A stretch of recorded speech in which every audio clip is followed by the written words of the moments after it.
Bienvenue à tous sur le podcast de Philippe. Aujourd'hui, on plonge dans l'univers du paranormal et de la spiritualité. Ah oui. On s'amuse à décortiquer des réponses obtenues par l'entremise d'entités. D'accord. Imaginez pouvoir dialoguer avec des êtres aux perspectives et connaissances uniques.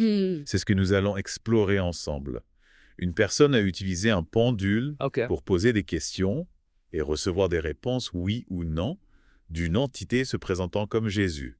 Fascinant. On ne peut pas vérifier l'authenticité de ces informations. Bien sûr. Mais les réponses offrent un aperçu fascinant de diverses croyances et concepts. On ne valide pas nécessairement ces réponses, Oui. on les analyse. D'accord. Prêt pour la plongée. Ah, On commence avec les fantômes. L'entité Jésus confirme leur existence et apparemment, ah oui. ils aiment jouer à cache-cache. C'est intéressant ça. On explore aussi le fameux Skinwalker Ranch, Je veux dire. réputé pour ses activités paranormales. Absolument. Il y aurait quelque chose de caché dans la maison. Une croation conjointe d'humains et d'extraterrestres D'accord. qui serait encore active aujourd'hui. On parlera aussi de l'amour astral, des cristaux, des portes, des étoiles et des maîtres ascensionnés. Tout un programme. N'oubliez pas de vous abonner à la chaîne YouTube pour ne pas manquer les prochaines parties de cette exploration. C'est vrai que l'idée de fantômes qui jouent à cache-cache est assez amusante. Ça nous pousse à nous questionner sur la nature de ces entités. Sont-elles conscientes de leurs actions ou agissent-elles par instacart? Quant à Skinwalker Ranch, c'est un lieu qui suscite beaucoup de fascination et de spéculation. Certains y voient une zone de contact extraterrestre, d'autres un portail interdimensionnel.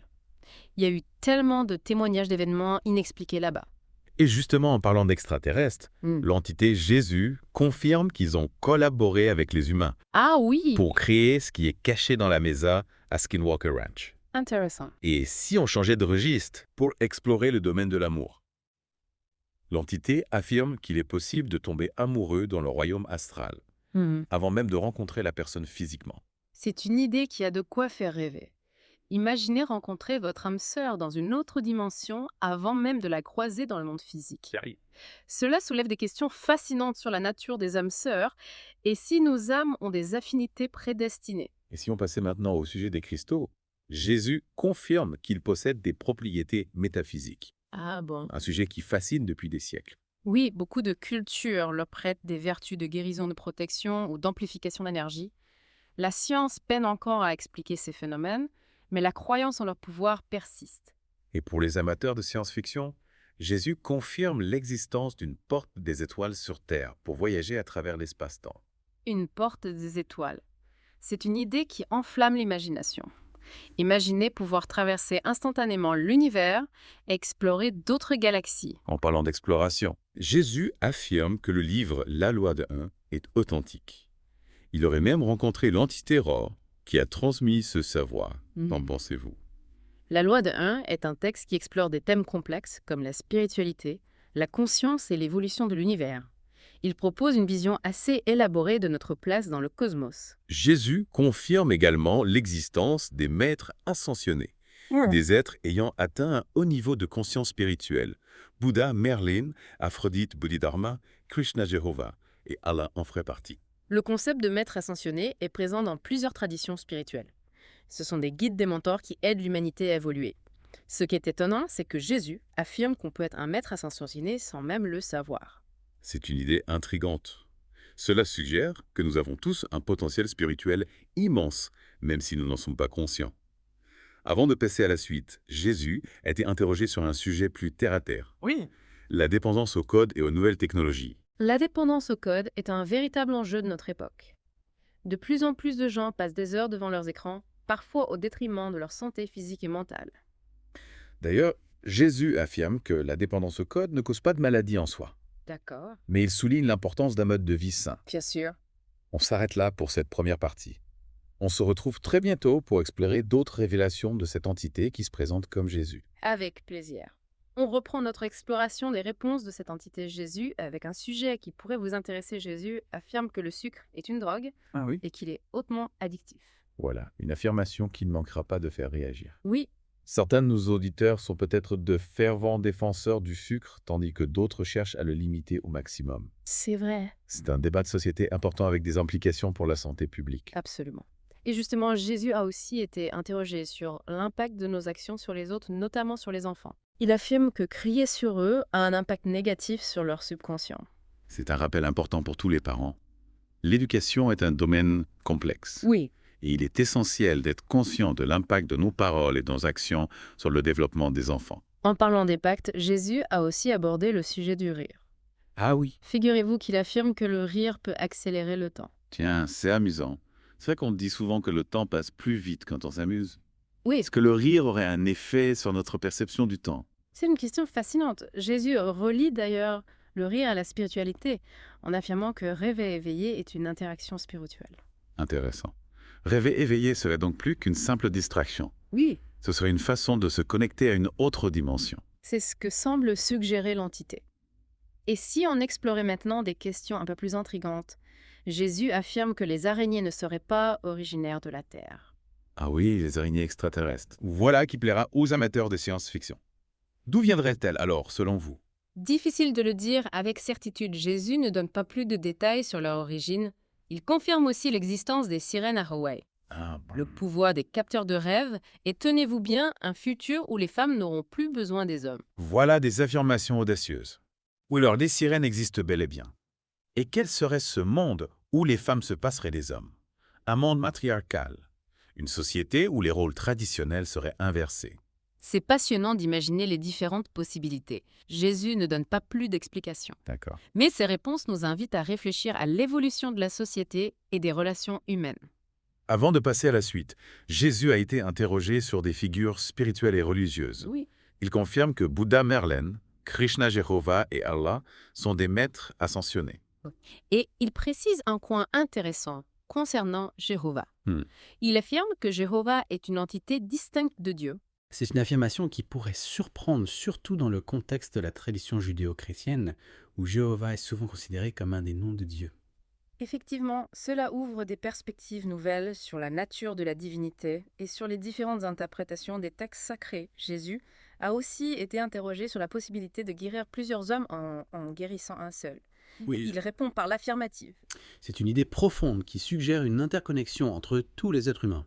Si nous sommes tous liés, la guérison de l'un pourrait avoir un impact positif sur l'ensemble. Et si on parlait maintenant d'un symbole mystérieux, Jésus a été interrogé sur l'œil de la providence, ce symbole souvent associé à la vigilance divine. Oui, Il affirme que l'œil de la providence n'est ni un ange, ni un extraterrestre, mais notre soi supérieur. notre soi supérieur. C'est une interprétation originale qui relie ce symbole à notre propre essence divine. L'œil de la providence deviendrait alors un miroir de notre âme. Oui, et cela nous amène à la question de notre santé physique. Jésus a été interrogé sur la respiration buccale. Est-ce mauvais pour la santé? Eh bien, figurez-vous qu'il répond par la négative. Respirer par la bouche ne serait pas nocif, selon lui. C'est étonnant, non? On a souvent tendance à penser que respirer par le nez est plus sain. Absolument, Jésus a aussi été interrogé sur les dragons. Ont-ils réellement existé? Et sa réponse est surprenante. Il affirme qu'ils ont vécu à la même époque que les dinosaures, mais qu'ils ne sont pas des dinosaures. Alors, les dragons seraient des créatures préhistoriques encore inconnues de la science. C'est une possibilité fascinante. L'existence des dragons continue d'alimenter les débats et les spéculations. Reprenons notre exploration des révélations de Jésus. Oui, Cette fois-ci, il répond à des questions sur nos anges gardiens. Apparemment, il suffit de leur demander pour communiquer avec eux. c'est une idée réconfortante, n'est-ce pas? Savoir que nous avons des guides spirituels qui veillent sur nous Oui. peut apporter un sentiment de paix et de sécurité. Jésus a également été interrogé sur le libre arbitre et son impact sur notre destin. Il confirme son existence et son importance. Le libre arbitre, la capacité de choisir notre propre voie, de faire nos propres choix. Oui. Mais cela implique aussi une grande responsabilité car nos actions ont des conséquences. En parlant de choix, Jésus a été interrogé sur la polygamie. Ah oui. Est-il mal d'aimer plusieurs personnes à la fois? Sa réponse est surprenante. Oui. Il dit que non. C'est une réponse qui invite à réfléchir sur nos conceptions de l'amour et des relations. Oui. Est-il possible d'aimer plusieurs personnes de manière sincère et authentique?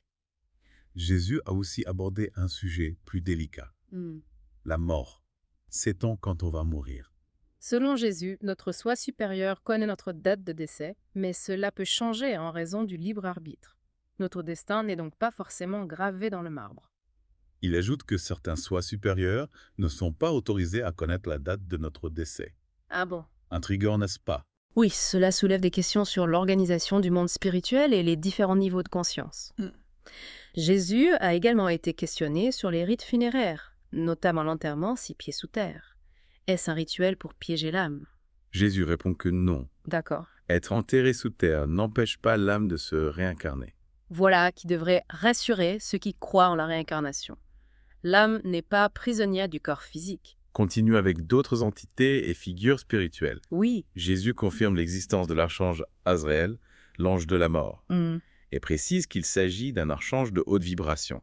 L'ange de la mort est souvent associé à la peur et la tristesse. Jésus nous rappelle que la mort fait partie du cycle naturel de la vie. Oui. Il a aussi été interrogé sur Hécate, la déesse grecque de la magie et de la sorcellerie. Jésus confirme qu'Hécate est un être vivant et qu'il faut être prudent lorsqu'on travaille avec elle, même si elle a notre bien à l'esprit. Un avertissement important pour ceux qui s'intéressent à la magie. C'est un outil puissant qui doit être utilisé avec respect et discernement. Pour terminer cette exploration, Jésus répond à une question sur la nature de la réalité. Il affirme que tout n'est pas basé sur nos croyances. C'est un rappel important. La réalité est souvent plus complexe que ce que nous percevons. Nos croyances et nos perceptions influencent notre expérience. Oui. Mais il existe une réalité objective qui transcende nos limitations humaines. Voilà qui conclut notre analyse des réponses de cette entité se présentant comme Jésus. N'hésitez pas à partager vos réflexions et vos questions dans les commentaires et à vous abonner à la chaîne YouTube Le Podcast de Philippe pour plus de contenu fascinant. Au revoir.